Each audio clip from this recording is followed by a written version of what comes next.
Feminist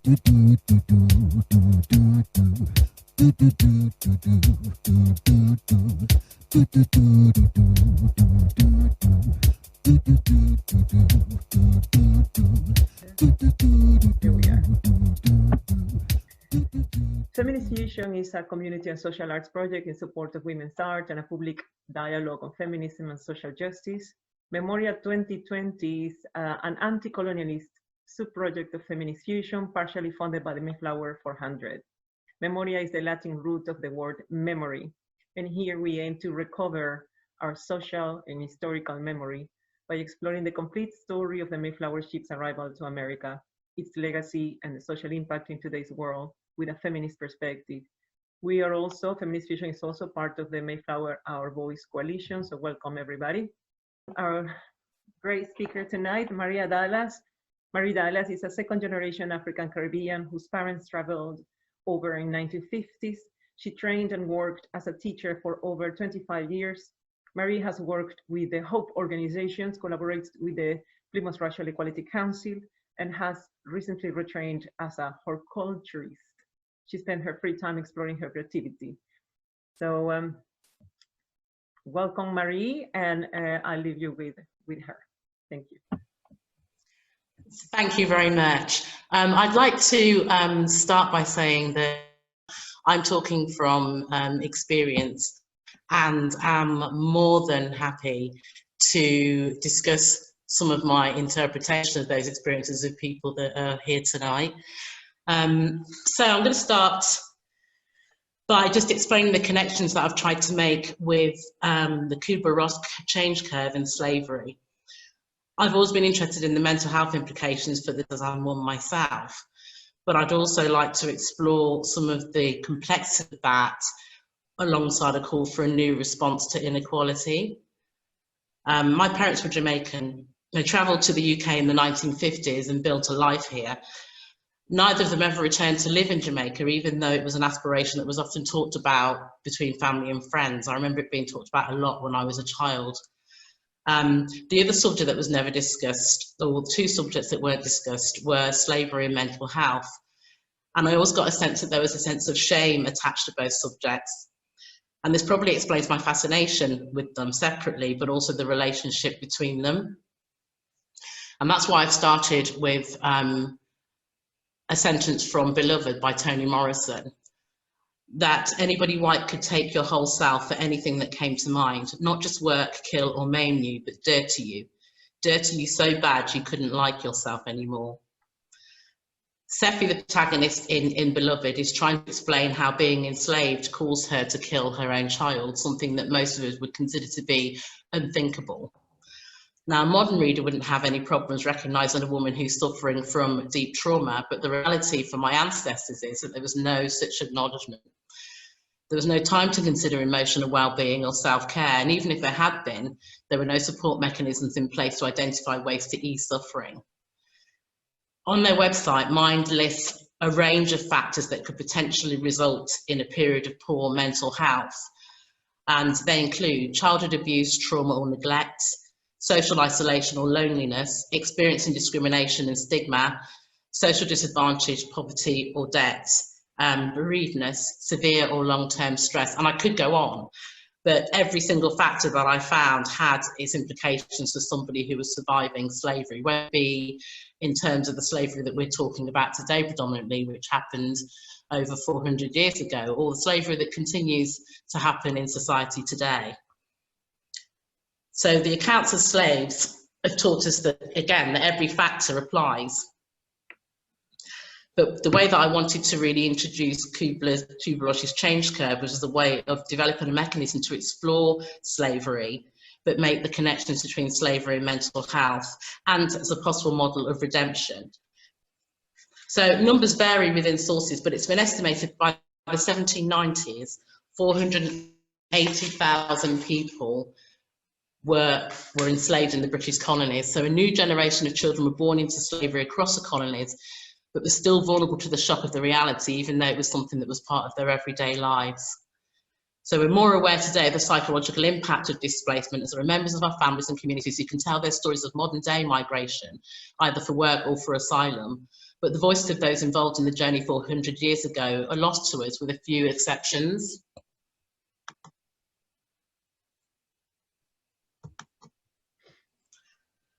So I'm going to touch on the history of Mary Prince, which was the first account of the life of a black woman to be published in the United Kingdom. Mary describes the first time she realised she belonged to someone else. In 1798, when she was 12, her owner decided to sell Mary and two of her sisters in order to pay for his second marriage. And this is how she describes it. The black morning at length came. It came too soon for my poor mother and us. While she was putting on the new clothes in which were to be sold, she said in a sorrowful voice, I shall never forget it, "See, I am shrouding my poor children. What a task for a mother." The other slaves would say nothing to comfort us. They could only weep and lament with us. When I left my dear little brothers in the house in which I had been brought up, I thought my heart would burst. And then we have that relationship again between bereavement and slavery. Seth, the beloved, and Mary's mother are both grieving, one for a child which is actually dead, and the other for children who were enslaved to the point where they may as well be dead to her. Displacement and separation are closely followed by persecution for Mary, as she's sold onto a series of harsh owners. At one point in her memoir, she compares her owners to the house she lives in. It was night when I reached my new home. The stones and the timber were the best things in it. They were not so hard as the hearts of the owners. So she's seen from then on by her owners as a valuable commodity. She's punished for not seeking her owner's permission before marrying a free man. And when her behaviour is interpreted by them as rebellious, they threatened to sell her. In fact, whenever they considered her behaviour rebellious, they sent her with a note to prospective buyers in the community asking them if they were interested. But whenever someone made a serious offer, her owners changed their minds and refused to sell. It was ultimately their refusal to give her freedom that leads to her never seeing her husband again. And because of the way the history of women is written, I couldn't find out where Mary actually spent the last days of her life. It was impossible to find out whether she'd been able to go back to her homeland or whether she died in England. Whenever someone made an offer and they changed their minds, it reminded Mary again of the fact that, in fact, owned by somebody else. The only way that she could try and overturn this situation was to attempt to escape. But in one of her earlier attempts to escape, she's actually brought back to her owners by her father, which could be seen as the ultimate betrayal for what he did because he felt he had no choice. Observing the whip marks on her body, her father accepts that she had cause to try and escape and actually begs her owner to be more lenient, but his pleas are ignored. This incident is the only time that Mary's father is mentioned, apart from when the date of his death is noted. Men are absent from my timeline too, and of course they were present for at least a short space of time because I wouldn't be here, but not for long enough to be captured in a photograph or latch onto my memory or my mother's oral history. Instead, my perception of a parent is of imposing women who raised children alone, ran businesses and held down multiple jobs. My own father died when I was a child, and the absence of grandfathers and great-grandfathers seems to be a legacy, not just in my life, but in the lives of many descendants of slaves. In Beloved, Sefer refers to the whole South and that sense of identity that must surely start with names, being part of a family unit with a shared oral history.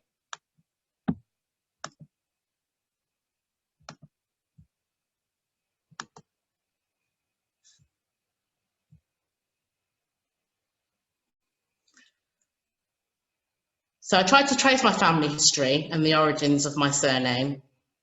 I know that it has Celtic roots, but there's little evidence available to prove if my ancestors were descended from a Scottish prisoner of war or an exiled criminal banished in the 1700s, or from someone more directly involved in slavery. There are also records of a John Dallas, a brutal overseer who worked in the Caribbean. And there's a written history of the Maroons written by Robert Dallas, a reluctant slave owner and critic of slavery. But I couldn't find a direct ancestral link to any of these people. But what I did discover instead is that slave families were routinely broken up to benefit their owners financially, with no consideration given to emotional ties. I also learned that the same people restricted the rights of enslaved men and women, also accused them of being feckless and immoral. The fact that this discrimination was embedded in law would have made any thoughts of a successful rebellion seem unattainable to many people. Hickling, in his article, How Centuries of Colonial Oppression Have Left Their Mark on Jamaica's Mental Health, describes the way in which many fundamental aspects of society were fashioned by this colonial apartheid system: the military, prisons, education, and of course mental health provision. In the initial period of slavery, a slave displaying signs of severe mental illness could and would be summarily executed. Add this to the fact that in 1851, an American physician called Samuel Carter, with a term called dysphasia ethiopica, a so-called mental illness affecting slaves, the symptoms of which included disobedience, answering disrespectfully, or refusing to work. Severe mental illness could actually simply mean a slave was refusing to accept how they were treated. In spite of all of this, there were rebellions. Some, like St. Dominique, changing the course of the history of slavery. Recent research suggests that individuals who engage in rebellious activity have better resilience and mental health. Basically, people who continue to strive for feelings of control and power in their lives, even when things are happening to them that are out of their control, have fewer symptoms of depression. So the same behaviour that can make you physically sick or endanger your life if you're caught might also make you healthier mentally. And there were quieter rebellions which could be said to have far more reaching consequences because they involved making money to buy freedom. Mary Prince's owners were brutal, but she still had enough resilience to take advantage of their absences. The way in which I made my money was this: when my master and mistresses went from home and left me to take care of the house and premises, I had a good deal of time to myself and made the most of it. I took in washing and sold coffee and yams and other provisions to the captains of ships. I did not sit still idling during the absence of my owners, for I wanted by all honest means to earn money to buy my freedom. Sometimes I bought a hog cheap on board ship and sold it for double the money on shore. And I also earned a good deal by selling coffee. By this means, I by degrees acquired a little cash. A gentleman also lent me some to help to buy my freedom. When I could not get free, he got it back again. So that creativity of women to make money in desperate times is rarely documented, but there are echoes here of my aunties who made money in a range of creative ways. One raised chickens in the heart of London and then sold them to neighbours who would have a roast bird on the dining table the following Sunday. Another created a coconut refinery in Jamaica and exported oil. For me, they demonstrate the link between resourcefulness and resilience, characteristics that I know for sure my ancestors had, otherwise I would not be here.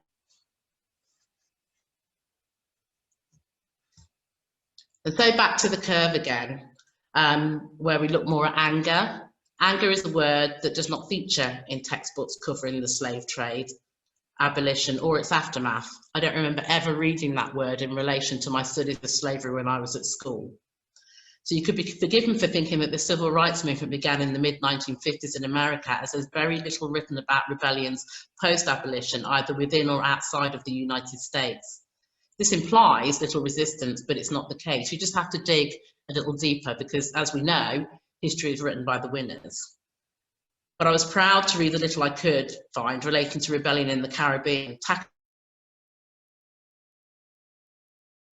Rebellion in 1760s Jamaica, the Haitian Revolution, and the 1860s Barbados slave revolt led by Boussa, and the potential for change when frustration was combined with action suddenly became more clear as I started to find out those stories.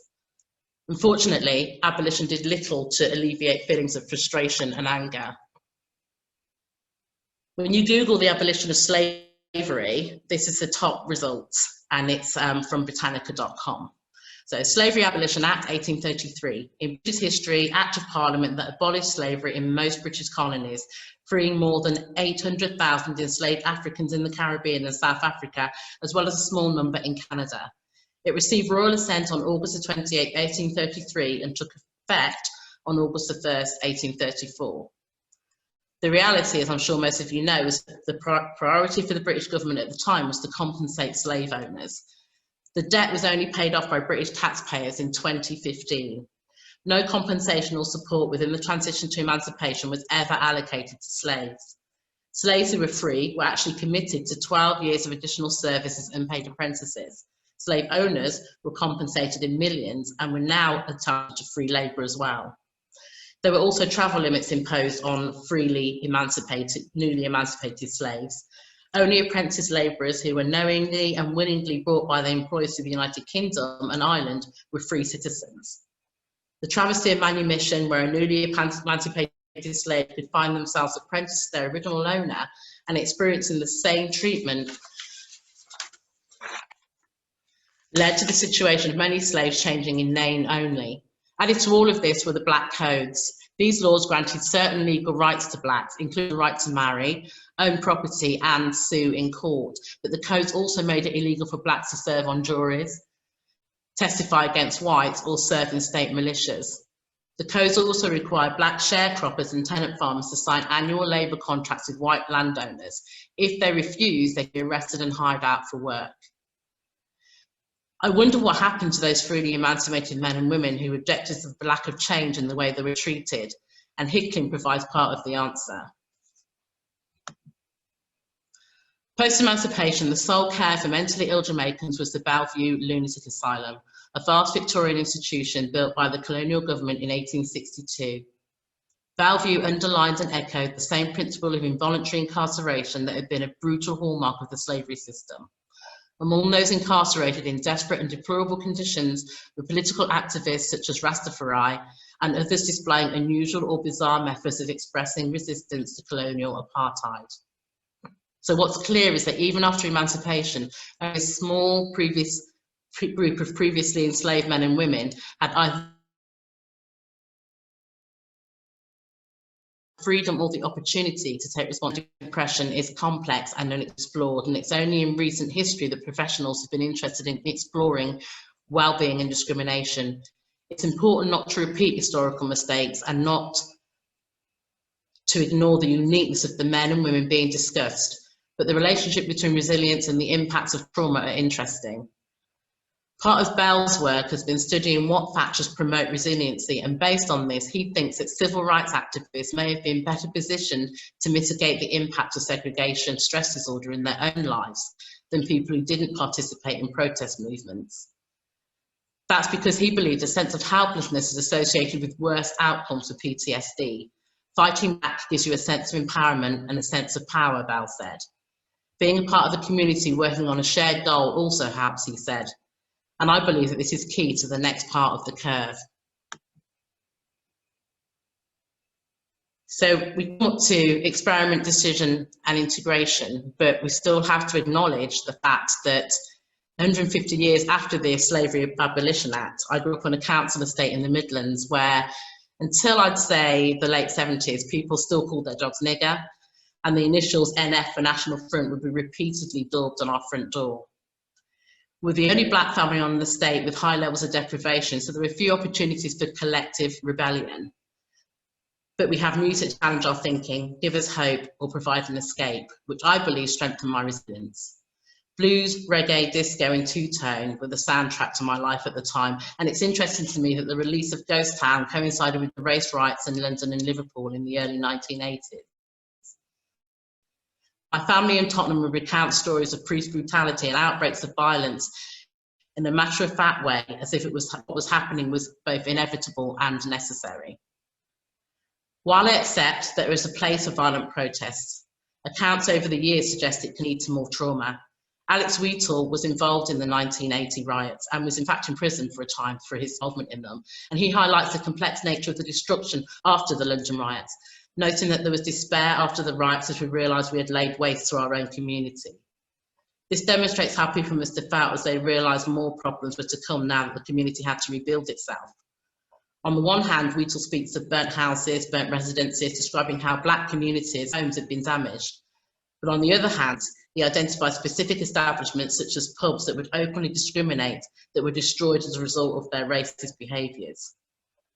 I'd like to make the case for a solution that is still led by protest, but involves acknowledging what was past, giving ourselves permission to be angry, but transposing that anger into action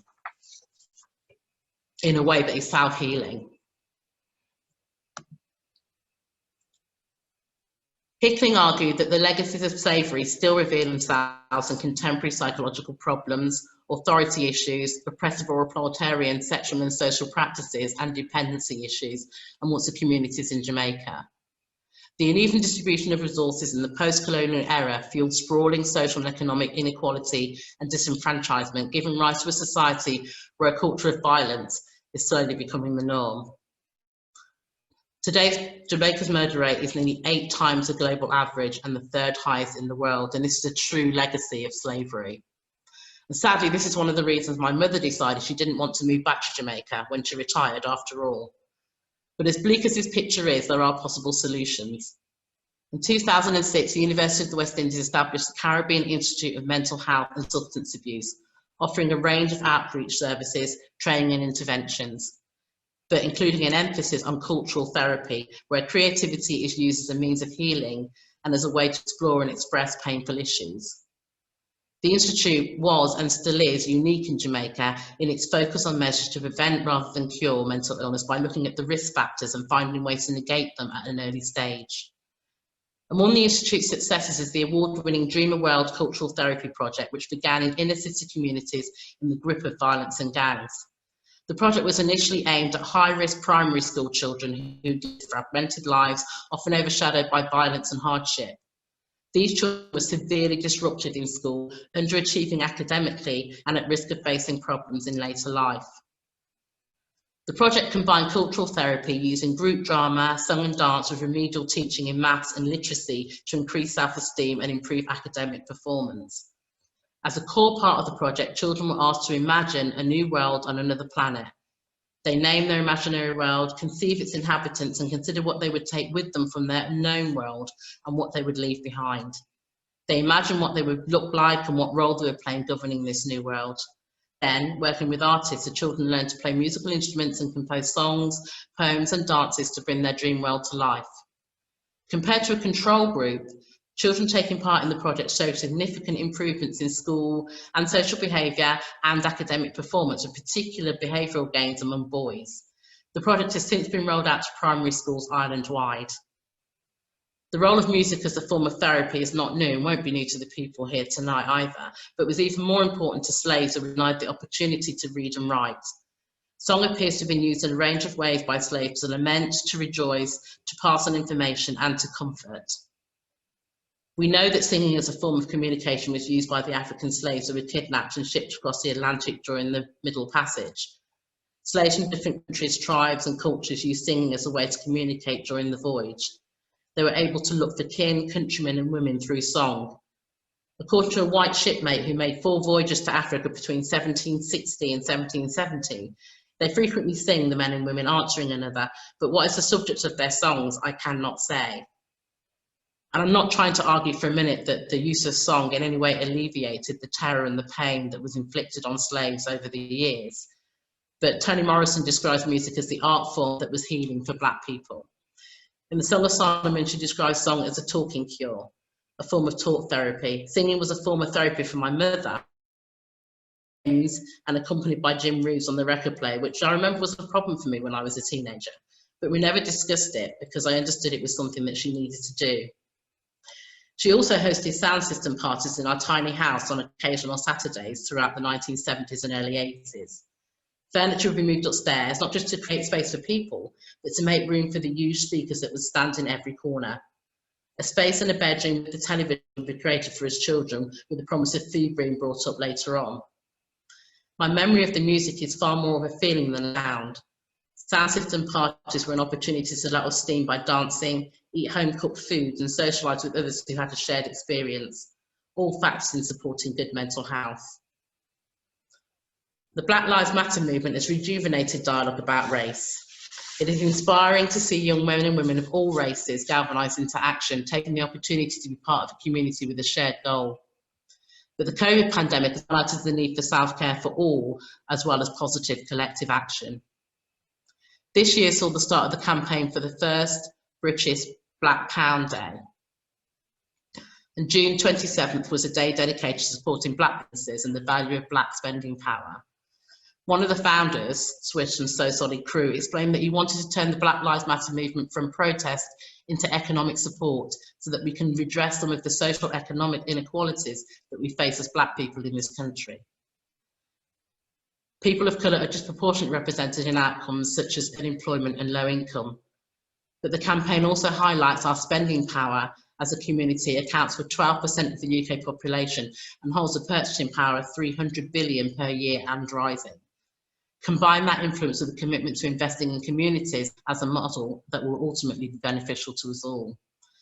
And I mean for all, because what is missing from records relating to slavery are the voices of men and women from other groups affected by discrimination entrenched in law.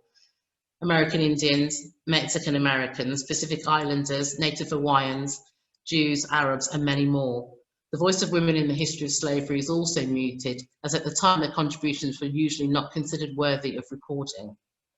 Audre Lorde places the 1950 civil rights movement at the end of a long history of rebellion rather than at the beginning, and considers the absence of women in those accounts. She states, every woman has a well-stocked arsenal of anger, potentially useful against those oppressions, personal and institutional, which brought that anger into being. Focused with precision, it becomes a powerful source of energy serving progress and change.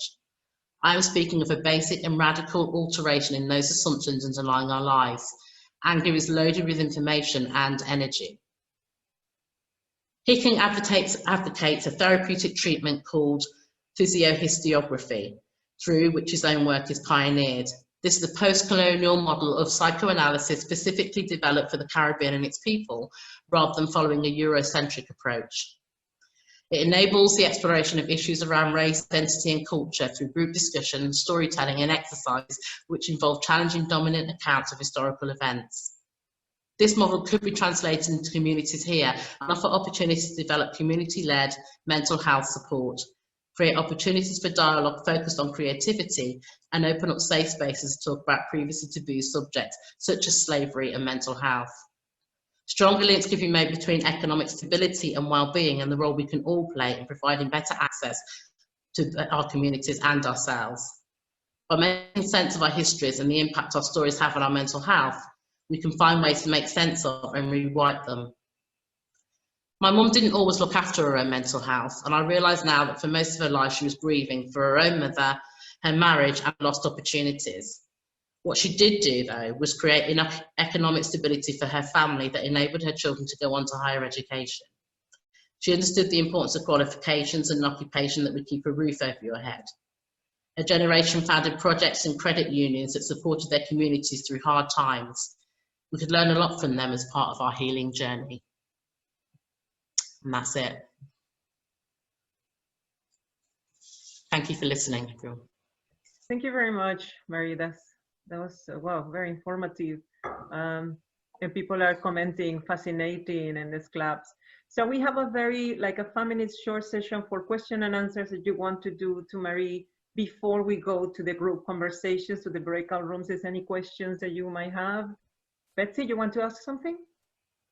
Yeah, so do you hear me? Yes. Yes, I do. First of all, Mary, that was a really lovely presentation and something that is very relevant to my current studies of intersectionality. And I heard that you mentioned the disease, dysesthesia ethiopica, which is a disease that I came across and that I've been researching. And it was something to do with diminished motivation and how it was criminalized. And I don't know, I wanted to ask you what you think in terms of criminalizing things like diminished motivation nowadays when people have anhedonia, or when people have, when young people present to school with problems like truancy.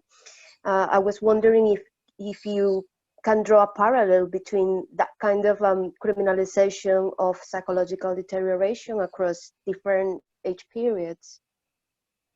Definitely, definitely. I mean, I worked in pupil referral units for a while with children who were very lacking in motivation in terms of attending school.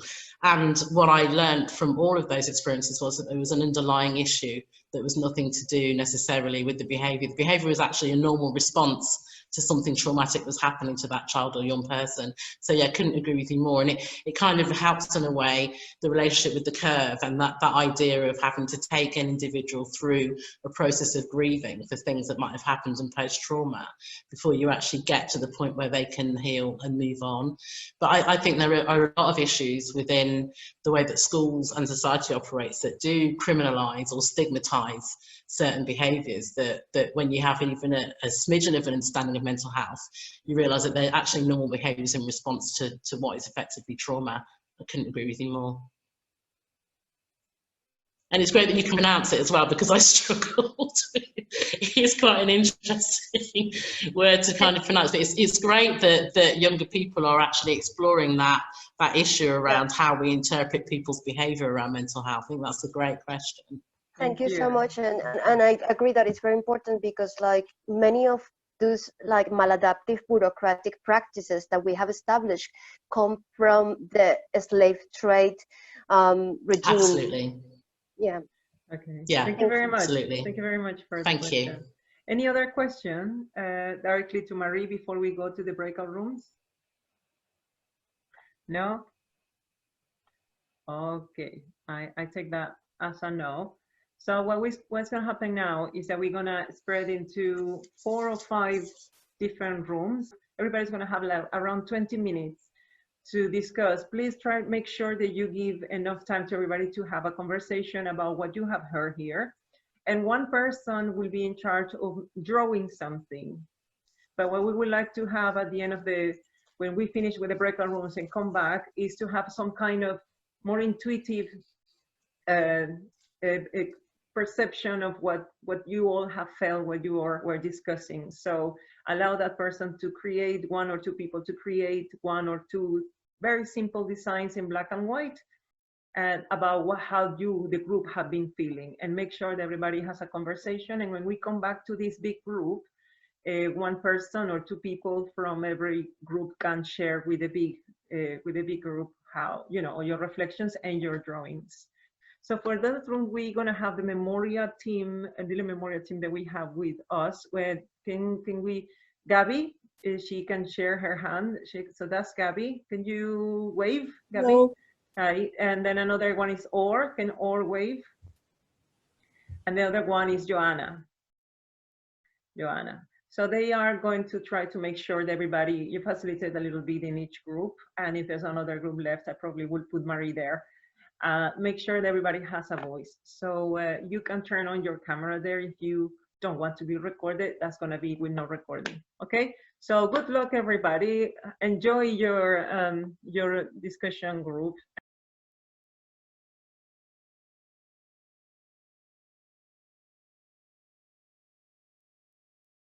Any other group would like to go next? The person who holds the picture, maybe. Yeah. Yeah, Olivia? I'll feed back next. Yeah. Oh, sorry, Mina. That's okay. Mina. No, go for it. Go for Olivia. Go ahead. That's fine. Okay. I just thought we should go quickly because we had so many like different themes that we're going to forget them if we don't go soon. So this is the picture that we came up with because we were talking about the genetic inheritance of trauma, and also because the curve that Marie showed was a curve, and then obviously a DNA molecule has 2 curves, so that kind of fitted together. But then we were then talking about whether if you just focus on genes, you miss most of the picture. So it's the problem isn't genes. The problem is that there's an environmental problem, and then even if you have the trauma in your genes, you need then to have it triggered by the environment still being still causing additional trauma and things on top of that. So then we changed it into more of more like this, which is like an unraveling piece of string, and then we talked about how like we talked about connectedness and also like pervasiveness of different stereotypes, different themes that come out of slavery across like through all kinds of parts of society, and just things that we don't consider to have any connection, how it just gets into every little part. But then we started, just after we drew that, we started to talk about moving towards a resolution. And actually I remember from Marie's presentation that the final part was integration. I think it was the final optimistic upshoot of the graph, and maybe actually it should be that way up. I don't know which way up I showed it, with it going that way together rather than fraying apart. So it's not like one solid message necessarily. I was with Chell and Betsy, and I don't know if they want to talk any more about it. A little bit. I think you have summarized it amazingly. Right. Cool. Perfect. Chell, anything to add? Or otherwise we pass to the No, next that's group? great. Yeah, that's great. Very nice. The next group, please, whoever wants to go. I'm just over there on this way so I can actually show. I think that would be better to have it. Yeah, have it kind of landscape. Okay, so that's okay. That's a combination of what we were discussing. So I haven't actually seen this yet. Mina was just drawing away while we were talking. Oh yeah. Yeah. Sorry. Yeah. Brilliant. Sorry, I hadn't showed it. Sorry. Yeah. So we're talking about how these kind of layers of history build up. So we're talking about kind of the roots of slavery, and so I've got this kind of the slave ships and the kind of that background there. Then the kind of, I suppose, the urbanization of this abuse and misuse. So I've got the kind of, hard to tell, but there's kind of this figure in the middle there, kind of cowering amongst the kind of the power that's surrounding it. And then I've got, I suppose this is more contemporary, because it's very hard to see, but you've got this kind of group of, these Black Lives Matter, people protesting, people challenging, wanting to make a change for the next generation. And at one point we were discussing here about, actually it's about history. It's about how history is, not only is it, I've got keywords here, I've got, actually, it's back to front to you guys, but intergenerational trauma, epigenetic triggers, and we've got abuse and family and school and streets, how kind of discussion about how the environment then reinforces that. And two of us have been involved in education, so we're talking about, kind of in terms of, to what extent does education need to be kind of decolonialized, and we're discussing that in terms of some of the stuff that's going on in the US and the kind of idea of, here we've got a kind of a history book, and that is whose history, whose history is being kind of told and shared. And I suppose really this is the face of what happens. This is the person who carries all this, and the idea of hopefully there's an open future which we're building now. That's amazing. That's amazing. Yeah, that's amazing. So if there's anything to add from your group, Gabby?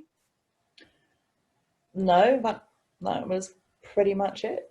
Yeah. Great. So the next group?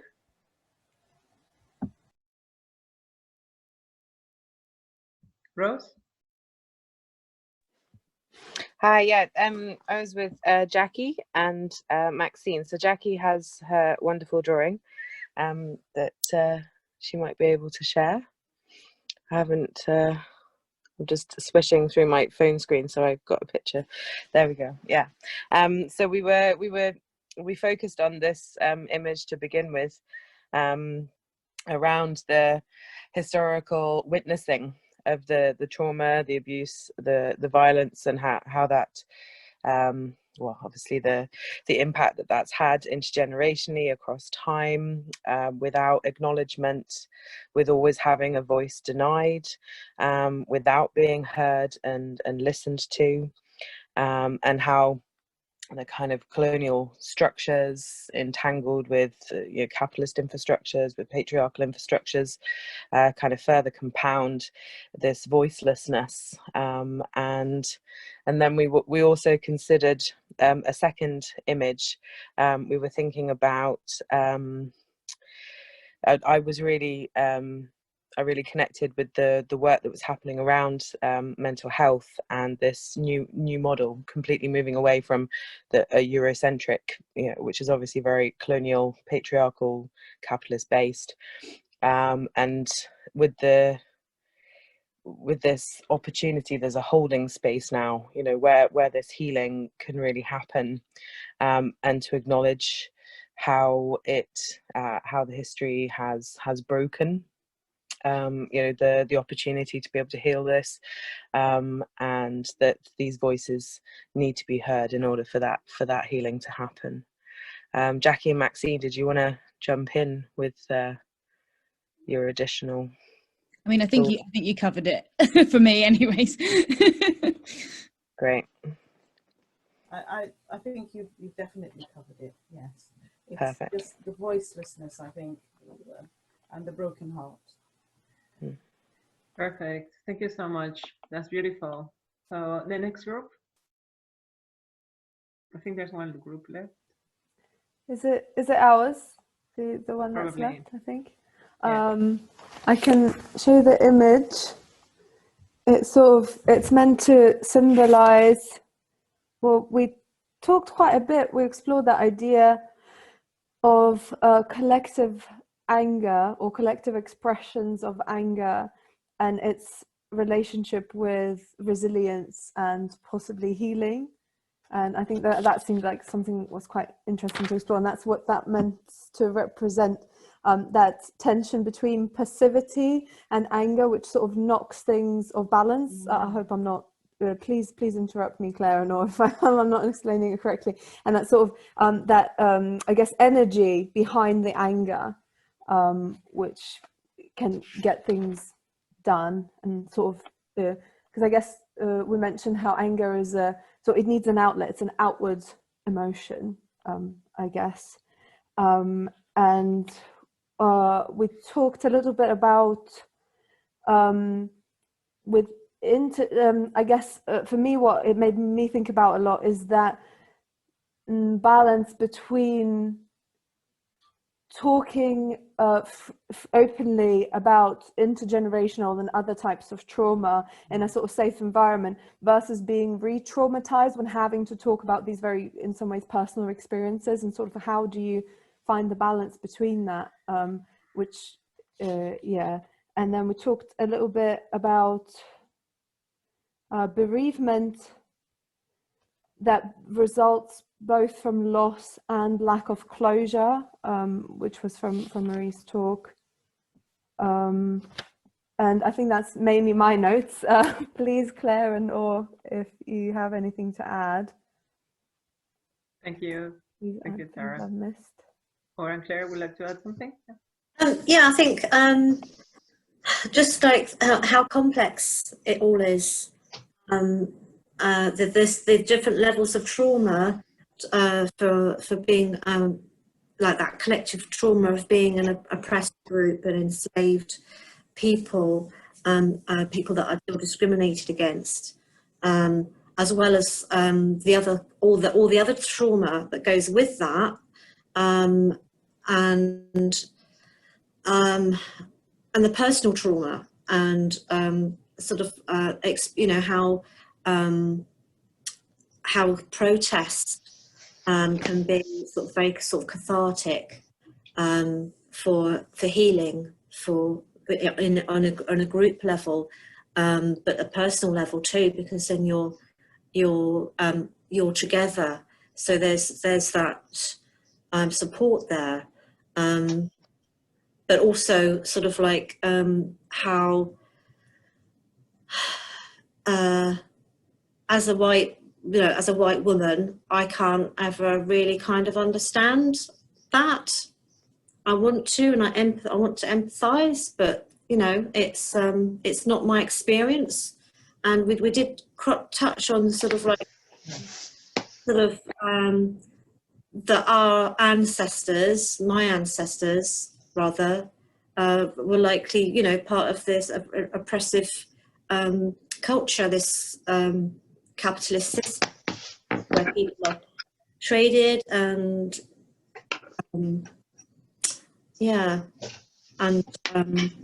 linking also to the women's experience and how that's another level of oppression on top of everything else. How important it is to have your voice, to get in touch with your anger, and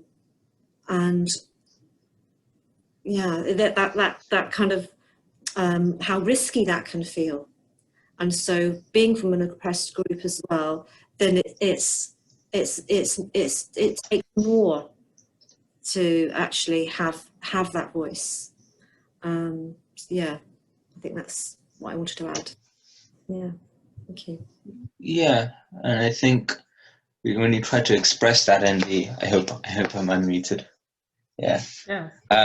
When you try to express that in the picture, there's a lot really try to put into this very abstract few lines. But there was the idea of parallels and trying to understanding these sort of collective experiences.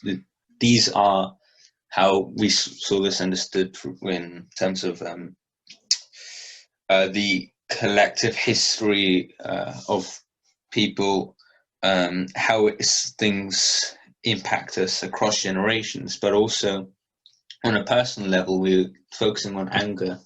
I think one of the key things was on how anger led to action and expression at some point, right? Mm-hmm. Which helped us go through a sort of expected passivity, and that being an essential thing to conflict or go over.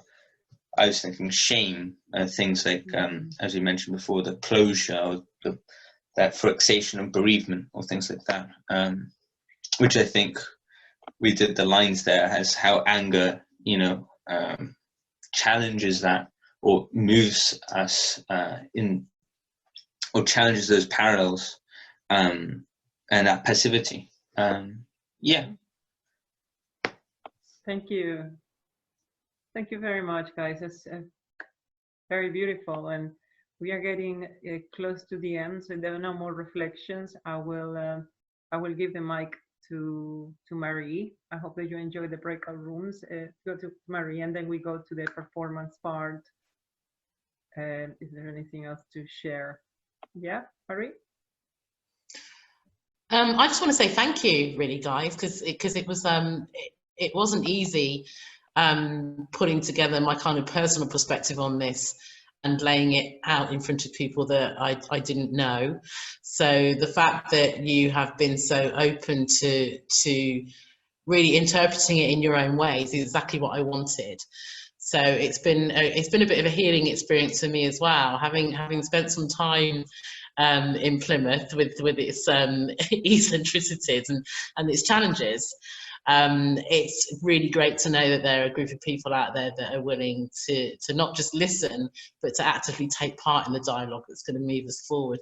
To say one thing, I think that there is a need for healing amongst my friends who feel that they're on the other side of this agenda.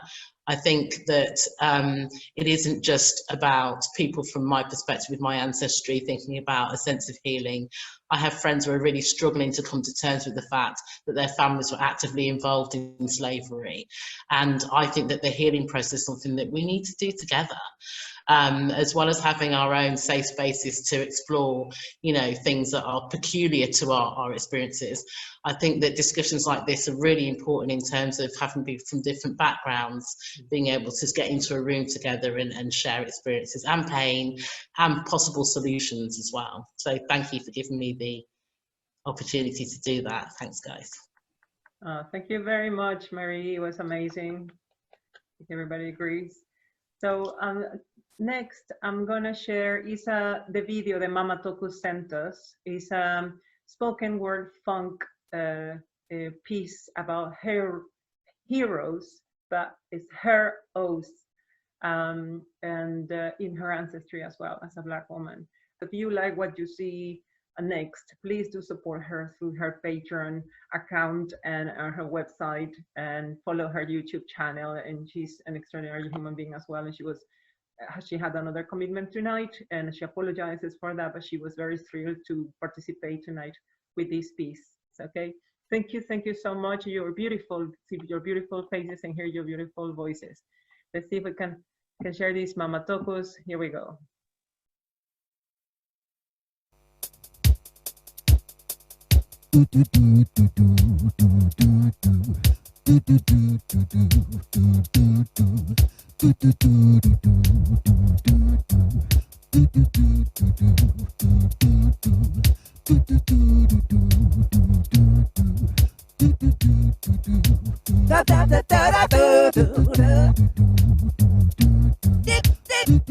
This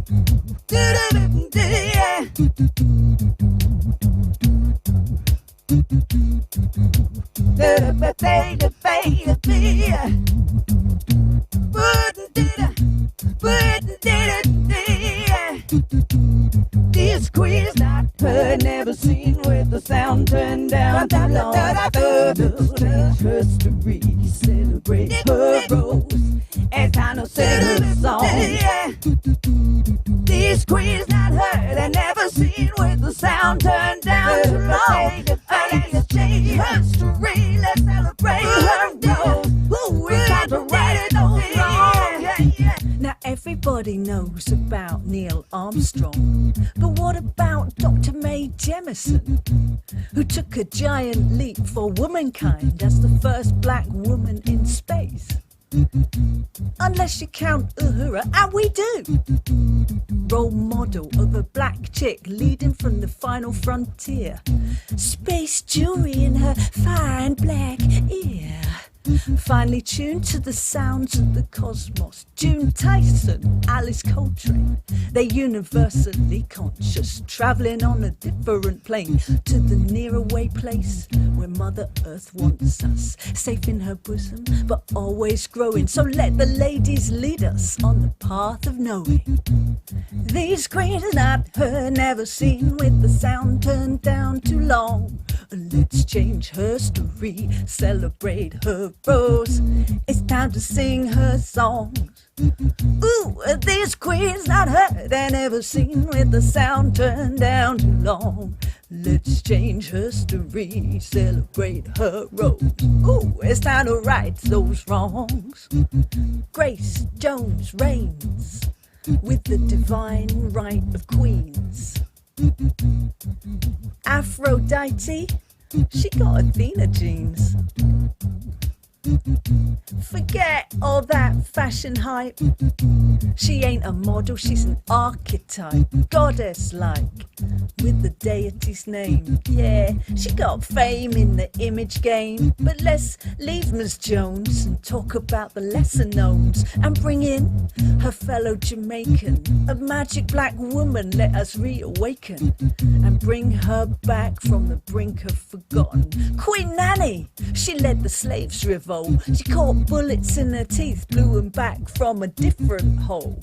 She devised a strategy to limit slavery. She's up there with Angela Davis, so let us honor the freedom fighting ladies. These queens never heard, never seen, with the sound turned down too long. Let's change her story, celebrate her rose, and time to sing her song.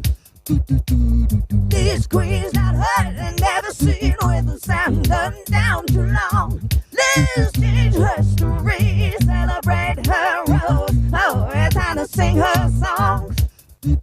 Female thought leaders seem few. You tried to name a lady guru. Were we always supporting actors, or was the airbrush a contributing factor?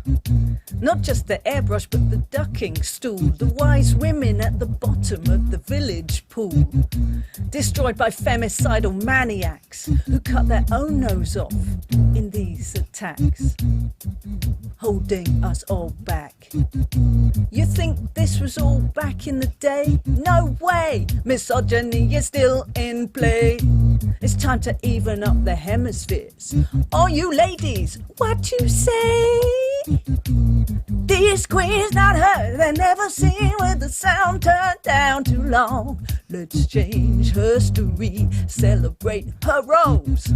It's time to sing her song. Woo! These queens not heard and never seen, with the sound turned down too long. Let's change her story and celebrate her rose.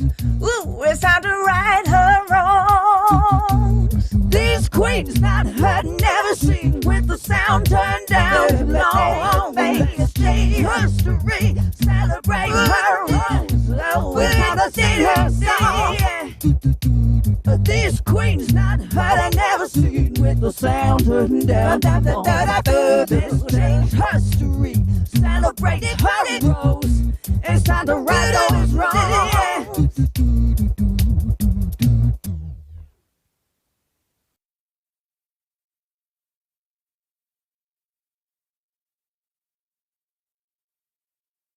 do do do do do do do do do do do do do.